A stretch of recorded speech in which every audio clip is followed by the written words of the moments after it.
it's Jenna. So I'm in the car because the boys are home, and I don't know how long they'll be home for because people are freaking out about the coronavirus. So it's not a great time for that for me. I mean, I'm sure it's not a great time for that for anybody, actually. Like, nobody expects the Spanish Inquisition. Monty Python reference there. But, so I suppose it's probably not a good time for anybody. But Elizabeth she talked about this other altar, this final part of the original split up, basically. I've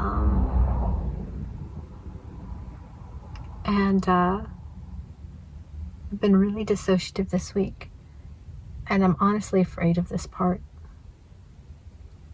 I don't think I've ever been afraid of one of my parts, but they haven't come forward. I can't talk to them, but twice I've been in my bedroom and caught sight of my stuffed animals and this desire to burn them, and I'm like, nobody is burning the littles stuffed animals.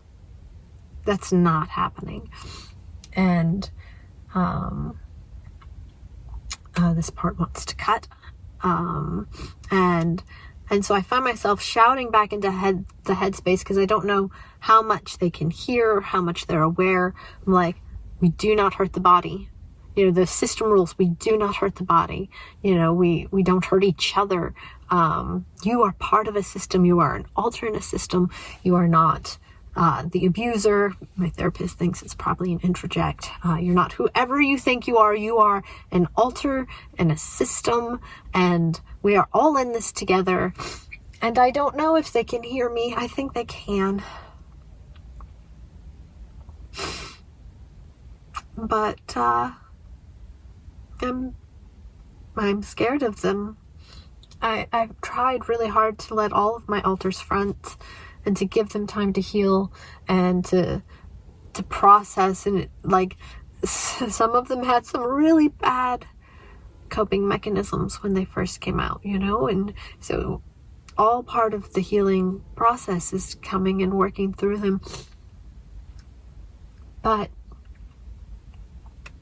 this part, I don't know them, and I don't trust them, and I don't want them to hurt me or the others, or, you know, like, say something wounding to Jonathan.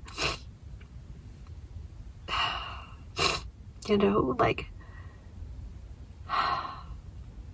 so I'm scared, and everybody's been really quiet.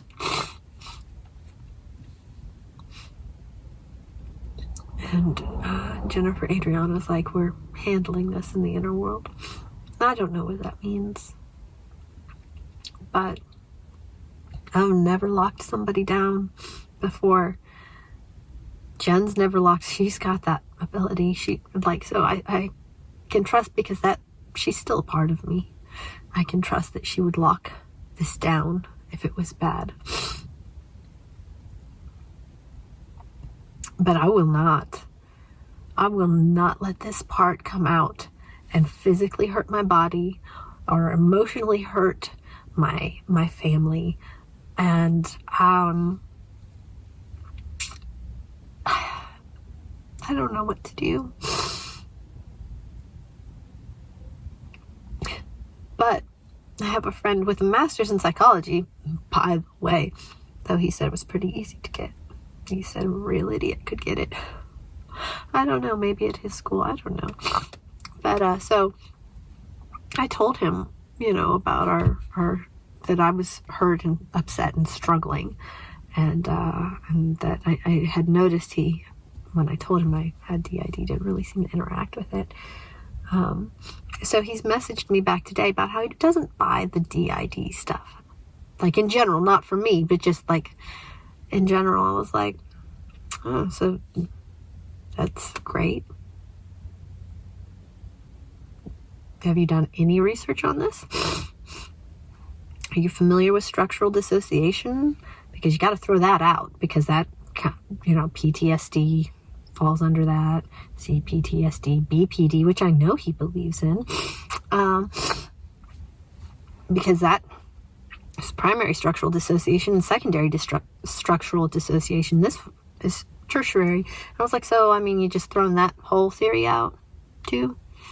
Or like the brain scans that show, very distinct, different patterns of blood flow depending on the alter, who's out. Or, I mean, you could even ask me anything, but no, just don't buy it. So it's